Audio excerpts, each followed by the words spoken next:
Halo, Assalamualaikum, selamat pagi, selamat siang, dan selamat malam. Apa kabar rakyat Indonesia? Pada kali ini kita akan membahas sebuah tema dan judul Pidato Jokowi yang membanggakan sekaligus menyindir.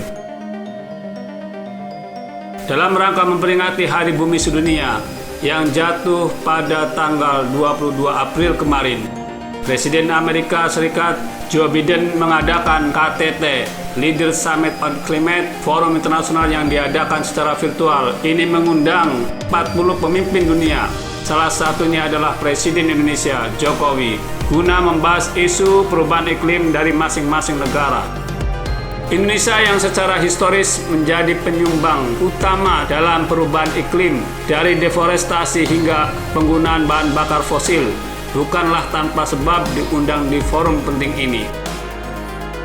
Dalam pidatonya, Presiden Jokowi sukses dalam menunjukkan komitmen Indonesia dengan berbagai pencapaian membanggakan sekaligus menyindir negara-negara lain. Presiden Jokowi juga menyampaikan 3 pemikirannya mengenai isu perubahan iklim. Yang pertama, Presiden Jokowi menyatakan keseriusannya dalam mengendalikan perubahan iklim sekaligus mengajak dunia untuk melakukan aksi-aksi nyata. Penghentian konversi hutan alam dan lahan gambut juga mencapai 66 juta hektar dengan penurunan kebakaran hutan 82%. Indonesia pun menerapkan leading by example bagaimana laju deforestasi Indonesia berada di angka terendah dalam 20 tahun terakhir.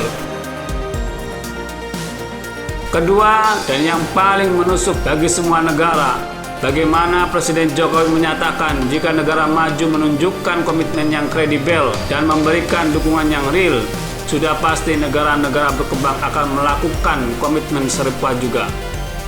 Ia juga menambahkan perihal sejumlah negara yang kerap menerapkan hambatan ekonomi dan bersembunyi di balik alasan isu lingkungan. Menurut kami, ini menjadi sindiran khususnya untuk Uni Eropa serta negara lain yang menolak produk kelapa sawit Indonesia namun membutuhkan ekspor biji nikel Indonesia.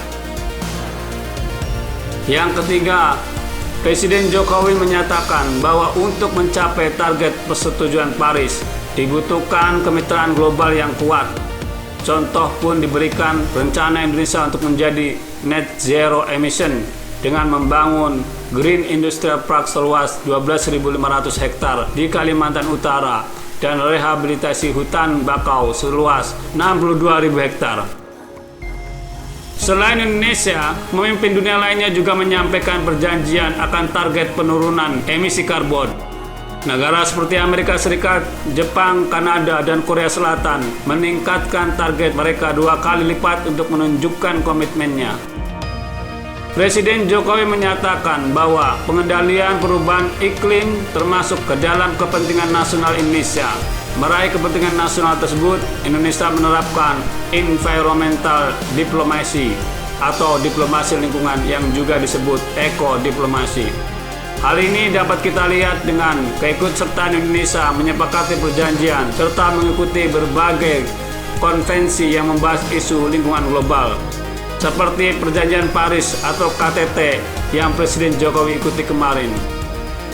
Diplomasi lingkungan diartikan oleh Simon Borg sebagai keahlian dalam menangani persoalan-persoalan lingkungan hidup yang memiliki dampak dalam lingkup internasional. Diplomasi lingkungan termasuk dalam jenis soft diplomasi baru yang berangkat dari meningkatnya pengaruh persoalan lingkungan hidup terhadap persoalan politik internasional sekarang. Diplomasi lingkungan sangatlah penting melihat bagaimana beberapa masalah lingkungan hidup harus diselesaikan lintas batas negara. Diplomasi lingkungan juga marak dilakukan akhir-akhir ini seiring dengan semakin mengancamnya perubahan iklim, bagaikan sebuah perlombaan di mana negara-negara membangun reputasi internasional negaranya sebagai negara yang ramah lingkungan. Salah satu contoh kasus akan pentingnya diplomasi lingkungan terjadi di Indonesia. Pada tahun 2006, 2013, dan 2015, kebakaran hutan di berbagai provinsi di Indonesia berkembang dan menyebabkan polusi kabut asap hingga ke luar negeri. Disebut dengan Southeast Asian Haze, kabut asap yang berasal dari Indonesia ini mempengaruhi kehidupan sehari-hari dan juga kesehatan masyarakat di Malaysia, Singapura, Thailand, Filipina, Brunei, Kamboja, hingga Vietnam. Lalu kita dapat melihat bagaimana permasalahan lingkungan nasional yang tidak terkendali berkembang menjadi permasalahan internasional. Disebabkan oleh rangkaian kejadian tersebut, Indonesia pun dikucilkan karena kegagalannya dalam mengatasi efek karhutla. Belajar dari pengalaman, Presiden Jokowi pun mulai menggalakkan berbagai kebijakan agar kejadian serupa yang merugikan Indonesia di mata internasional ini tidak terulang lagi. Walaupun Indonesia memiliki masa lalu yang buruk dalam mengatasi permasalahan lingkungan, kita sekarang dapat melihat kemajuan kelanjutan Indonesia di tengah-tengah negara lain yang justru komitmennya terus merosot. Salah satunya adalah Brazil, di mana angka deforestasi yang melonjak tertinggi sejak tahun 2008 hingga 2,7 juta hektar di bawah kepemimpinan Presiden Brazil Jair Bolsonaro yang dikenal menoleransi deforestasi. Pada tahun 2019 hingga 2020, Indonesia berhasil menurunkan deforestasi 75,3%, di mana pada tahun sebelumnya deforestasi terjadi sebesar 462.460 hektar menjadi 115.459 hektar. Penurunan yang drastis, namun perjalanan Indonesia masih panjang melihat bagaimana 115.000 hektar hutan tersebut berukuran hampir 2 kali Jakarta. Keberhasilan Indonesia pun membuahkan hasil dengan menarik pendanaan dari luar negeri dari The Green Climate Fund sebesar 1,5 triliun rupiah, dari Bank Dunia sebanyak 1,5 triliun, dan dari Norwegia sebesar 813 miliar rupiah. Pengalaman dari visi juga diharapkan menjadi contoh untuk negara lain. Mantan Duta Besar Amerika Serikat Robert Beleka membagikan opininya dalam sebuah artikel di Jakarta Post yang sangat menarik dengan berjudul Indonesia Lead the World on Reduction Deforestation.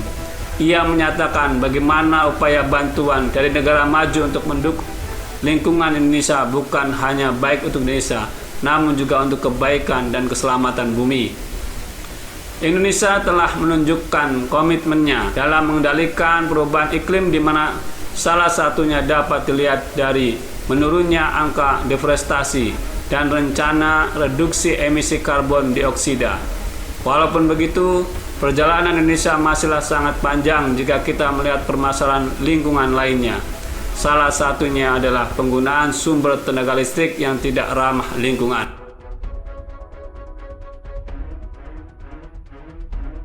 Nah, bagaimana menurut Anda? Silahkan ketik kolom komentar di bawah dan jangan lupa subscribe channel ini. Terima kasih.